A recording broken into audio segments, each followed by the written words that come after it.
أعوذ بالله من الشيطان الرجيم. بسم الله الرحمن الرحيم. يعتذرون إليكم إذا رجعتم إليهم قل لا تعتذروا لن نؤمن لكم قد نبأنا الله من أخباركم وسيرى الله عملكم ورسوله ثم تردون إلى عالم الغيب والشهادة فينبئكم بما كنتم تعملون. سيحلفون بالله لكم إذا انقلبتم إليهم لتعرضوا عنهم فأعرضوا عنهم إنهم رجس ومأواهم جهنم جزاء بما كانوا يكسبون. يحلفون لكم لترضوا عنهم فإن ترضوا عنهم فإن الله لا يرضى عن القوم الفاسقين. الأعراب أشد كفرا ونفاقا وأجدر ألا يعلموا حدود ما أنزل الله على رسوله والله عليم حكيم. ومن الأعراب من يتخذ ما ينفق مغرما ويتربص بكم الدوائر عليهم دائرة السوء والله سميع عليم. ومن الأعراب من يؤمن بالله واليوم الآخر ويتخذ ما ينفق قربات عند الله وصلوات الرسول ألا إنها قربة لهم سيدخلهم الله في رحمته إن الله غفور رحيم. والسابقون الأولون من المهاجرين والأنصار والذين اتبعوهم بإحسان رضي الله عنهم ورضوا عنه وأعد لهم جنات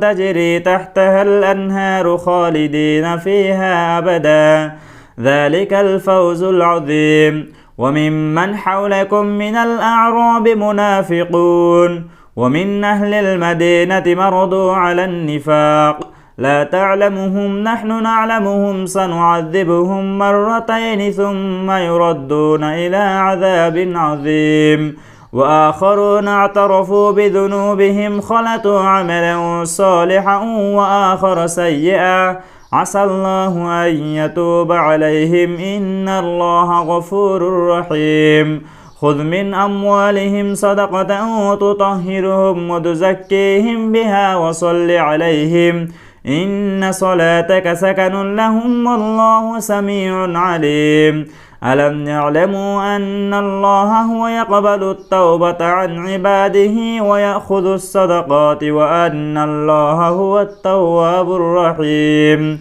وقل اعملوا فسيرى الله عملكم ورسوله والمؤمنون وستردون إلى عالم الغيب والشهادة فينبئكم بما كنتم تعملون. وآخرون مرجون لأمر الله إما يعذبهم وإما يتوب عليهم والله عليم حكيم. والذين اتخذوا مسجدا ضرارا وكفرا وتفريقا بين المؤمنين وإرصادا لمن حارب الله ورسوله من قبل وليحلفن إن أردنا إلا الحسنى والله يشهد إنهم لكاذبون. لا تكن فيه أبدا لمسجد أسس على التقوى من أول يوم أحق أن تقوم فيه رجال يحبون أن يتطهروا والله يحب المطهرين. أفمن أسس بنيانه على تقوى من الله ورضوان خير أم من أسس بنيانه على شفا جرف هار فانهار به في نار جهنم والله لا يهدي القوم الظالمين. لا يزال بنيانهم الذي بنوا ريبة في قلوبهم إلا أن تقطع قلوبهم والله عليم حكيم. إن الله اشترى من المؤمنين أنفسهم وأموالهم بأن لهم الجنة يقاتلون في سبيل الله فيقتلون ويقتلون وعدا عليه حقا في التوراة والإنجيل والقرآن ومن أوفى بعهده من الله فاستبشروا ببيعكم الذي بايعتم به وذلك هو الفوز العظيم. التائبون العابدون الحامدون السائحون الراكعون الساجدون الآمرون بالمعروف والناهون عن المنكر والحافظون لحدود الله وبشر المؤمنين. ما كان للنبي والذين آمنوا أن يستغفروا للمشركين ولو كانوا أولي قربى من بعد ما تبين لهم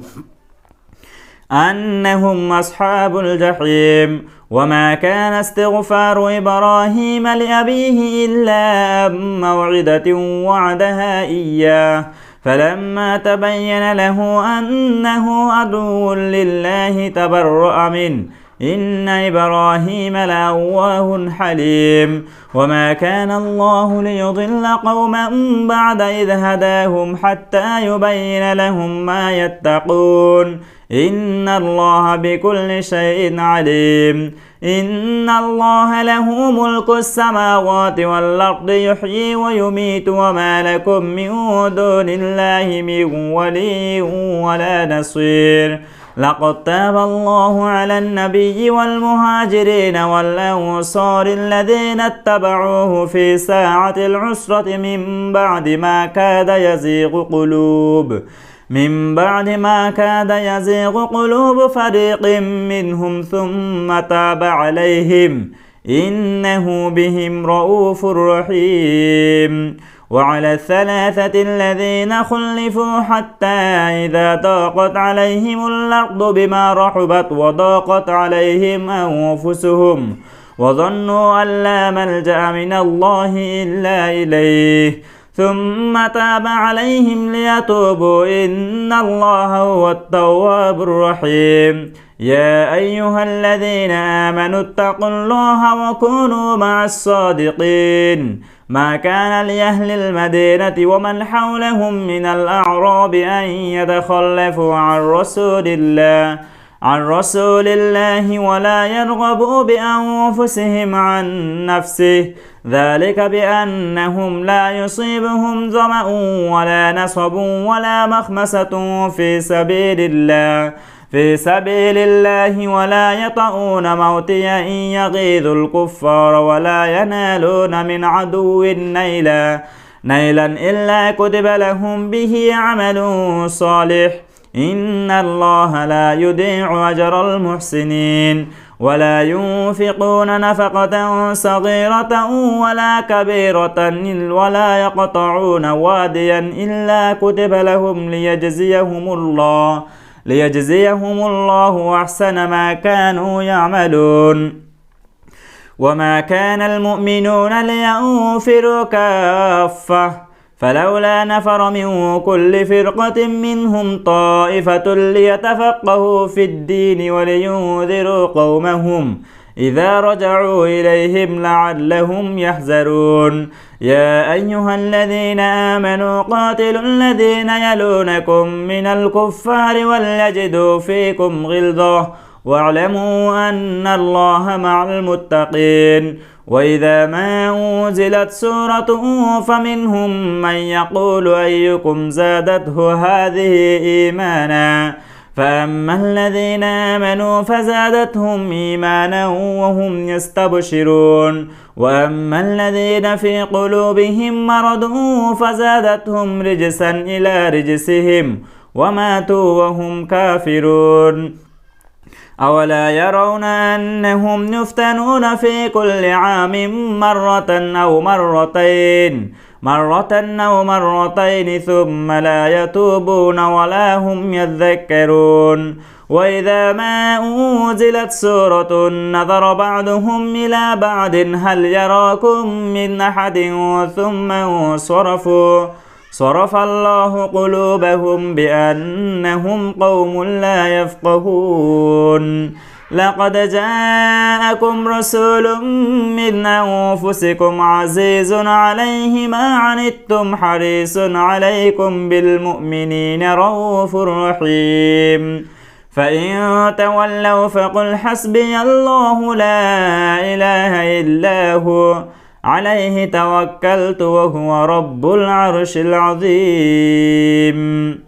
بسم الله الرحمن الرحيم ألف لام را تلك آيات الكتاب الحكيم أكان للناس عجبا أن أوحينا إلى رجل منهم أن أنذر الناس وبشر الذين آمنوا أن لهم قدم صدق عند ربهم قال الكافرون إن هذا لساحر مبين إن ربكم الله الذي خلق السماوات والأرض في 6 أيام ثم استوى على العرش يدبر الأمر ما من شفيع إلا من بعد إذنه ذلكم الله ربكم فاعبدوه أفلا تذكرون إليه مرجعكم جميعا وعد الله حقا إنه يبدأ الخلق ثم يعيده ليجزي الذين آمنوا وعملوا الصالحات بالقسط والذين كفروا لهم شراب من حميم وعذاب أليم بما كانوا يكفرون هو الذي جعل الشمس ضياء والقمر نورا وقدره منازل لتعلموا عدد السنين والحساب ما خلق الله ذلك إلا بالحق يفصل الآيات لقوم يعلمون إن في اختلاف الليل والنهار وما خلق الله في السماوات والأرض لآيات لقوم يتقون إن الذين لا يرجون لقاءنا ورضوا بالحياة الدنيا وطمأنوا بها والذين هم عن آياتنا غافلون أولئك مأواهم النار بما كانوا يكسبون إن الذين آمنوا وعملوا الصالحات يهديهم ربهم بإيمانهم تجري من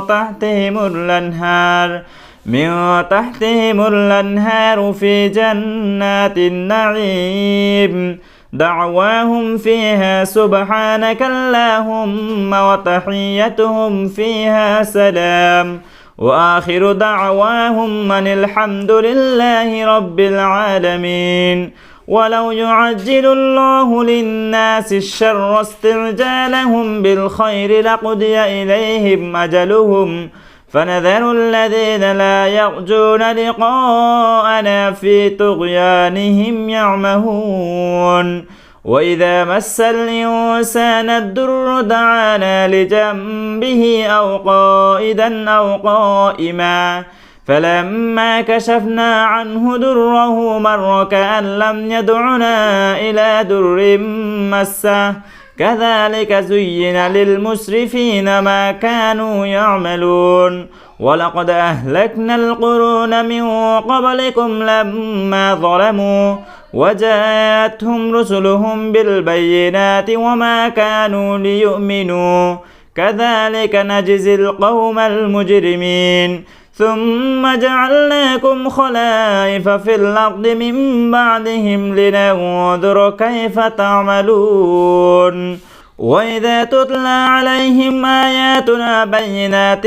قال الذين لا يرجون لقاء نأت بقرآن غير هذا أو بدل قل ما يكون لي أن أبدله من تلقاء نفسي إن أتبع إلا ما يوحى إلي إني أخاف إن عصيت ربي عذاب يوم عظيم قل لو شاء الله ما تلوته عليكم ولا أدراكم به فقد لبثت فيكم عمرا من قبله أفلا تعقلون فمن نظلم ممن افترى على الله كذبا أو كذب بآياته إنه لا يفلح المجرمون ويعبدون من دون الله ما لا يضرهم ولا ينفعهم ويقولون هؤلاء شفعاؤنا عند الله قل أتنبئون الله بما لا يعلم في السماوات ولا في الأرض سبحانه وتعالى عما يشركون وما كان الناس إلا أمة واحدة فاختلفوا ولولا كلمة سبقت من ربك لقضي بينهم فيما فيه يختلفون ويقولون لولا أنزل عليه آية من ربه فقل إنما الغيب لله فانتظروا إني معكم من المنتظرين وإذا أذقنا الناس رحمة من بعد ضراء مستهم إذا لهم مكر في آياتنا قل الله أسرع مكرا إن رسلنا يكتبون ما تمكرون هو الذي يصوركم في البر والبحر حتى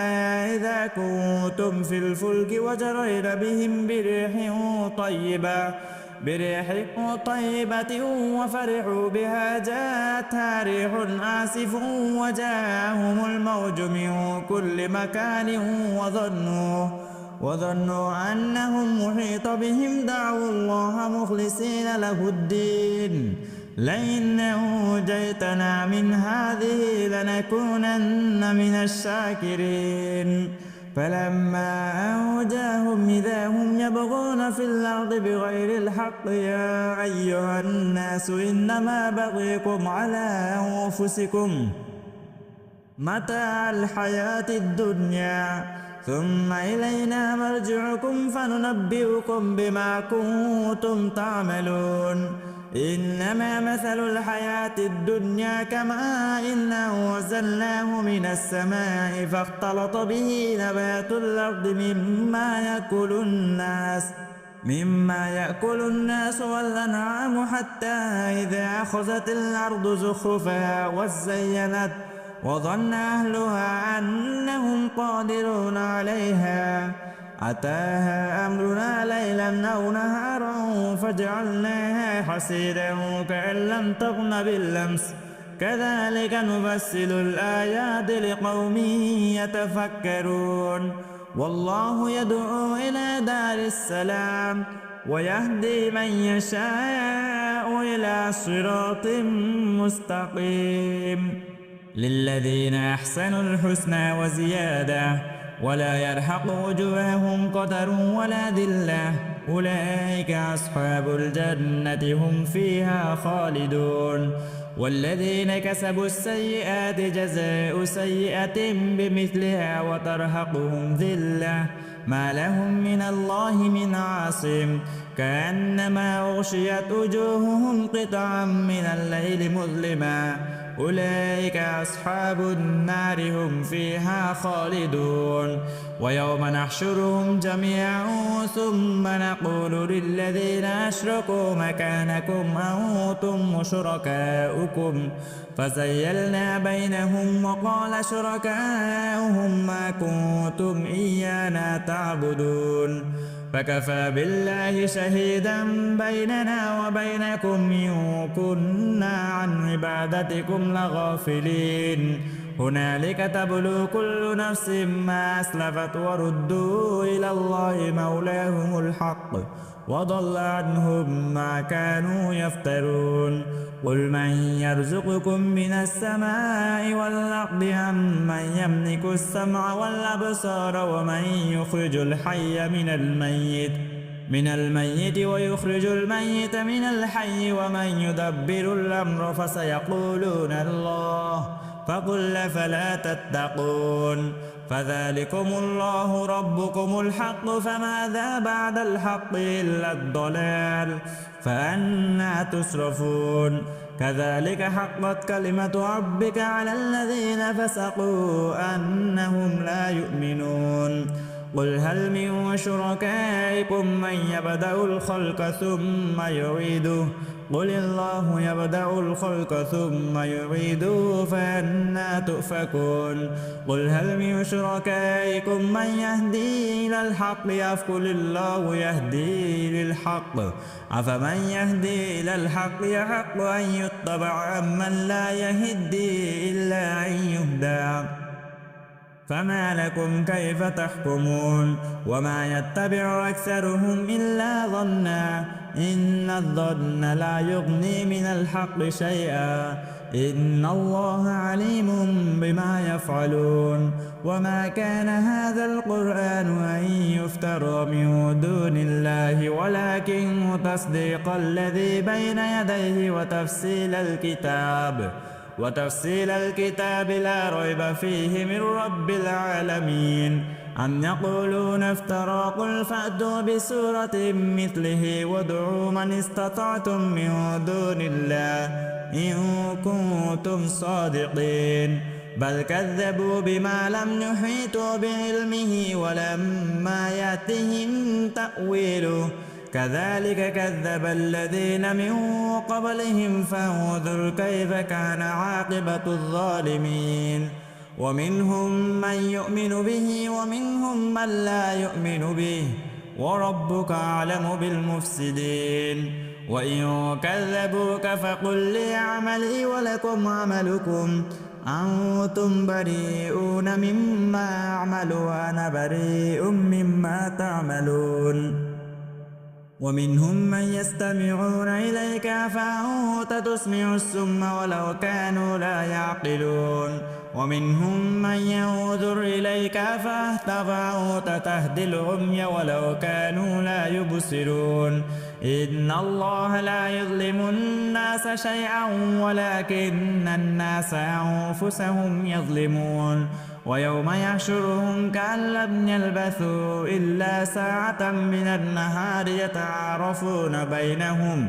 قد خسر الذين كذبوا بلقاء الله وما كانوا مهتدين وإما نرينك بعض الذي نعدهم أو نتوفينك فإلينا مرجعهم ثم الله شهيد على ما يفعلون ولكل أمة رسول فإذا جاء رسولهم قضي بينهم بالقسط وهم لا يظلمون ويقولون متى هذا الوعد إن كنتم صادقين قل لا أملك لنفسي ضرا ولا نفعا إلا ما شاء الله لكل أمة أجل إذا جاء أجلهم فلا يستأخرون ساعة ولا يستقدمون قل أرأيتم إن أتاكم عذابه بياتا أو نهارا ماذا يستعجل منه المجرمون أثم إذا ما وقع آمنتم به الآن وقد كنتم به تستعجلون ثم قيل للذين ظلموا ذوقوا عذاب الخلد هل تجزون إلا بما كنتم تكسبون ويستنبئونك أحق هو قل لي وربي إنه لحق وما أنتم بمعجزين ولو أن لكل نفس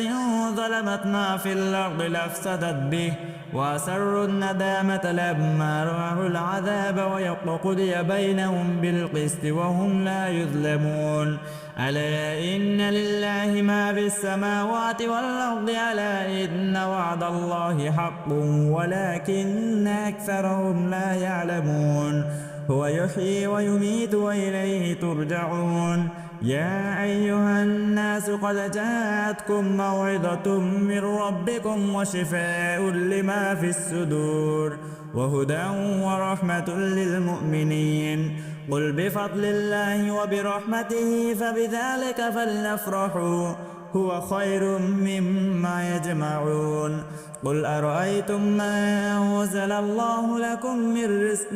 فجعلتم منه حراما وحلالا قل الله أذن لكم أم على الله تفترون وما ظن الذين يفترون على الله الكذب يوم القيامة إن الله لذو فضل على الناس ولكن أكثرهم لا يشكرون وما تكون في شأن وما تتلو منه من قرآن ولا تعملون من عمل إلا كنا عليكم شهودا عليكم شهودا إذ تفيدون فيه وما يعزب عن ربك من مثقال ذرة في الأرض ولا في السماء ولا أصغر من ذلك ولا أكبر إلا في كتاب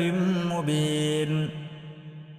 ألا إن أولياء الله لا خوف عليهم ولا هم يحزنون الذين آمنوا وكانوا يتقون لهم البشرى في الحياة الدنيا وفي الآخرة لا تبديل لكلمات الله ذلك هو الفوز العظيم ولا يحزنك قولهم إن العزة لله جميعا هو السميع العليم ألا إن لله من في السماوات ومن في الأرض وما يتبع الذين يدعون من دون الله شركاء إن يتبعون إلا الظن وإن هم إلا يخرسون هو الذي جعل لكم الليل لتسكنوا فيه والنهار مبصرا إن في ذلك لآيات لقوم يسمعون قالوا اتخذ الله ولدا سبحانه هو الغني له ما في السماوات وما في الأرض إن عندكم من سلطان بهذا أتقولون على الله ما لا تعلمون قل إن الذين يفترون على الله الكذب لا يفلحون متاع في الدنيا ثم إلينا مرجعهم ثم نذيقهم العذاب الشديد بما كانوا يكفرون واتل عليهم نبأ نوح إذ قال لقومه يا قوم إن كان كبر عليكم مقامي وتذكيري بآيات الله فعلى الله توكلت فأجمعوا أمركم وشركاءكم ثم لا يكن أمركم عليكم غمة ثم قضوا إلي ولا تنذرون فإن توليتم فما سألتكم من أجر إن أجري إلا على الله وأمرت أن أكون من المسلمين فكذبوه فنجيناه ومن معه في الفلك وجعلناهم خلائف وأغرقنا الذين كذبوا بآياتنا فانظر كيف كان عاقبة المنذرين ثم بعثنا من بعده رسلا إلى قومهم فجاءوهم بالبينات فما كانوا ليؤمنوا بما كذبوا به من قبل كذلك نطبع على قلوب المعتدين ثم بعثنا من بعدهم موسى وهارون إلى فرعون وملئه بآياتنا فاستكبروا وكانوا قوما مجرمين فلما جاءهم الحق من عندنا قالوا إن هذا لسحر مبين قال موسى تقولون للحق لما جاءكم سحر هذا ولا يفلح الساحرون قالوا وجئتنا لتلفتنا عما وجدنا عليه آباءنا وتكون لكم الكبرياء في الأرض وما نحن لكما بمؤمنين وقال فرعون ائتوني بكل ساحر عليم فلما جاء السحرة قال لهم موسى ألقوا ما أنتم ملقون فلما ألقوا قال موسى ما جئتم به السحر إن الله سيبطله إن الله لا يصلح عمل المفسدين ويحق الله الحق بكلماته ولو كره المجرمون فما آمن لموسى إلا ذرية من قومه على خوف من فرعون وملئهم أن يفتنهم وإن فرعون لعال في الأرض وإنه لمن المسرفين وقال موسى يا قوم إن كنتم آمنتم بالله فعليه توكلوا إن كنتم مسلمين فقالوا على الله توكلنا ربنا لا تجعلنا فتنة للقوم الظالمين ونجنا برحمتك من القوم الكافرين وأوحينا إلى موسى وأخيه أن تبوأ لقومكما بمصر بيوتا واجعلوا بيوتكم قبلة وأقيموا الصلاة وبشر المؤمنين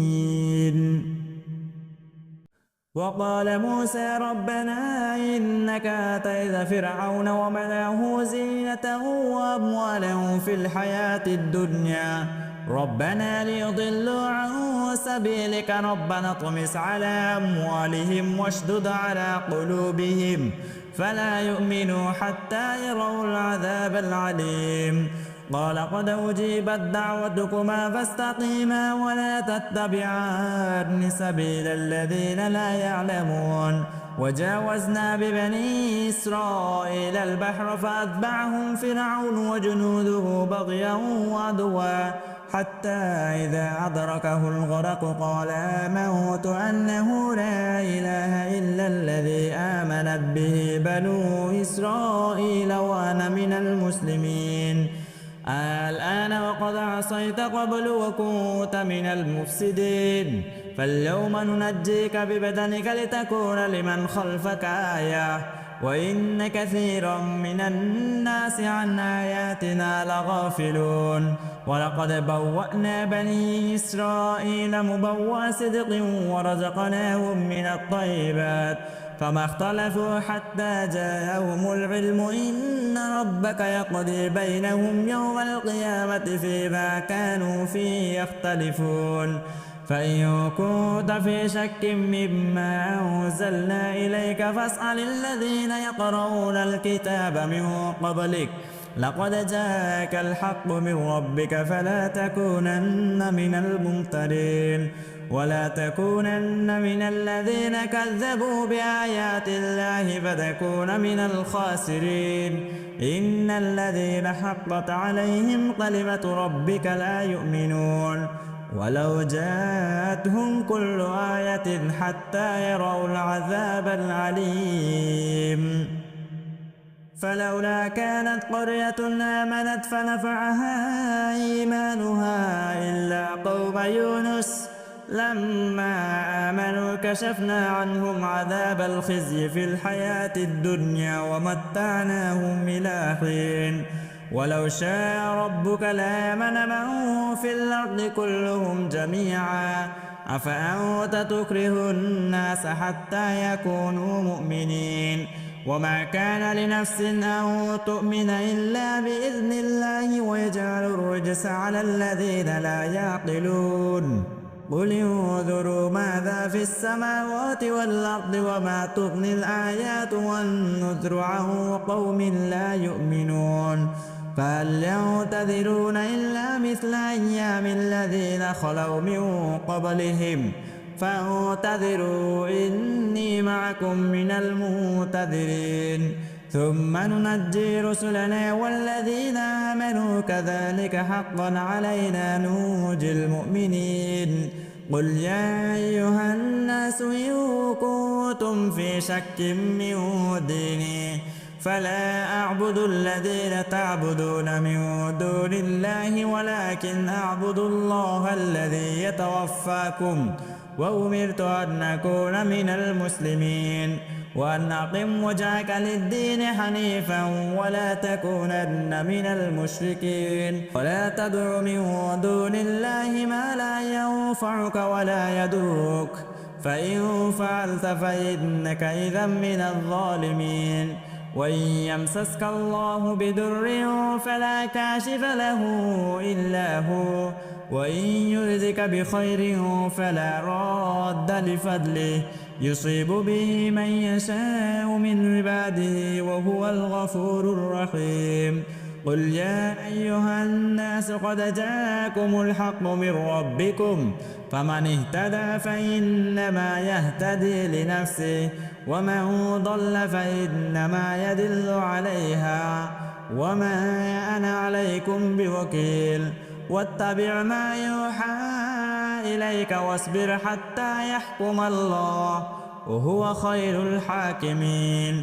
بسم الله الرحمن الرحيم ألف لام را كتاب أحكمت آياته ثم فصلت من لدن حكيم خبير ألا تعبدوا إلا الله إنني لكم منه نذير وبشير وأن استغفروا ربكم ثم توبوا إليه يمتعكم متاعا حسنا متاعا حسنا إلى أجل مسمى ويؤت كل ذي فضل فضلا وإن تولوا فإني أخاف عليكم عذاب يوم كبير إلى الله مرجعكم وهو على كل شيء قدير ألا إنهم يثنون صدورهم ليستخفوا منه ألا حين يستغشون ثيابهم يعلم ما يسرون وما يعلنون إنه لا يحب المستكبرين.